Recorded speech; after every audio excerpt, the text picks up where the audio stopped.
भारत माता की जय। भारत माता की जय।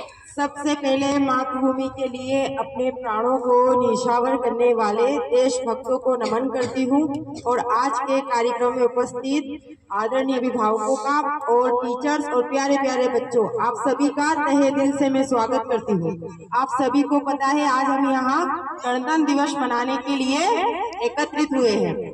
तो हम आज ये जानेंगे कि हम गणतंत्र दिवस क्यों मनाते हैं। तो 15 अगस्त 1947 को जब हमारा देश भारत आजाद हुआ था तो प्रत्येक भारतीय चैन की सांस ले रहा था, मगर उस समय हमारे देश भारत में कोई भी नियम कानून लागू नहीं था। तब इस बात को ध्यान में रखते हुए मौजूदा प्रधानमंत्री पंडित जवाहरलाल नेहरू ने संविधान सभा बनाने का निर्णय लिया। संविधान शब्द का अर्थ होता है एक राज्य या संगठन के लिए मूल सिद्धांतों का समूह। संविधान एक देश के शासक सरकार के गठन, नागरिकों के अधिकारों, कर्तव्यों, देश के कानून व नीतियों को निर्धारित करता है। संविधान दो शब्दों से मिलकर बना है, सम और विधान। सम का अर्थ होता है एक सम्मान और विधान का अर्थ होता है नियम व कानून।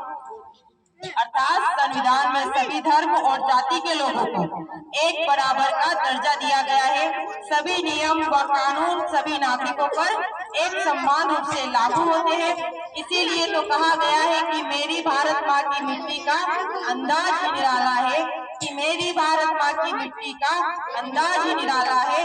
हिंदू, मुस्लिम, सिख, ईसाई सबको अपने आंचल में पाला है। अब बात करते हैं संविधान निर्माण के लिए 29 अगस्त 1947 को एक सहमति बनाई गई, जिसे प्रारूप सहमति कहा गया। सहमति में अध्यक्ष सहित 7 लोग थे और इस सहमति के अध्यक्ष डॉक्टर भीमराव अंबेडकर जी को बनाया गया था।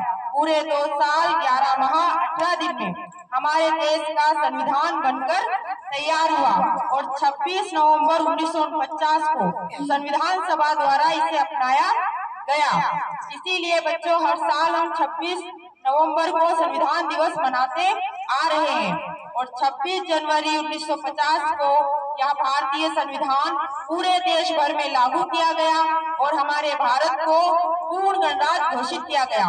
अर्थात ऐसा राष्ट्र जिसमें समस्त राज्यसभा जनसाधारण के हाथों में हो तथा वह सामूहिक रूप से अपने निर्वाचित प्रतिनिधि को चुन सके। अब बात करते हैं झंडा फहराने के बारे में।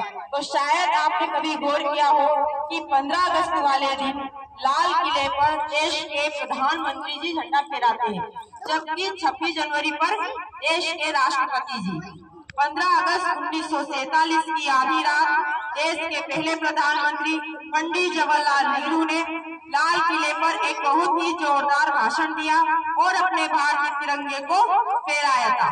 तब से यह परंपरा चलती चली आ रही है कि 15 अगस्त वाले दिन लाल किले पर प्रधानमंत्री जी झंडा फहराएंगे, जबकि 26 जनवरी पर देश का प्रथम नागरिक, देश का संवैधानिक प्रमुख राष्ट्रपति होता है। तो तब से यह परंपरा चलती चली आ रही है कि 26 जनवरी के दिन राष्ट्रपति जी झंडा फहराएंगे। अब 15 अगस्त और 26 जनवरी पर जब हम झंडा फहराते हैं तो प्रधानमंत्री जी जब झंडा फहराते हैं 15 अगस्त वाले दिन तो वो झंडे को ऊपर चढ़ाकर फहराते हैं, जबकि राष्ट्रपति जी झंडे को ऊपर नहीं चढ़ाते। झंडा पहले से ऊपर टंगा हुआ होता है, केवल उसको फहरा दिया जाता है। अब इसके पीछे क्या लॉजिक है? इसके पीछे यह लॉजिक है कि जब हमारा देश भारत आज़ाद हुआ था तो प्रत्येक देश के जो अंग्रेजों का जो कब्जा था हमारे देश पर, किनका था? अंग्रेजों का। तो उन्होंने अपना झंडा उतार कर हमारे भारतीय तिरंगे को ऊपर चढ़ा कर फहराया था।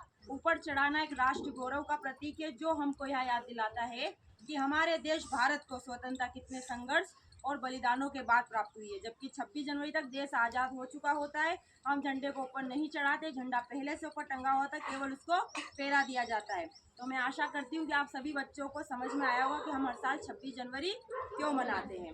एक बार पुनः आप सभी को मेरी ओर से गणतंत्र दिवस की बहुत बहुत शुभकामनाएं। जय हिंद, जय भारत।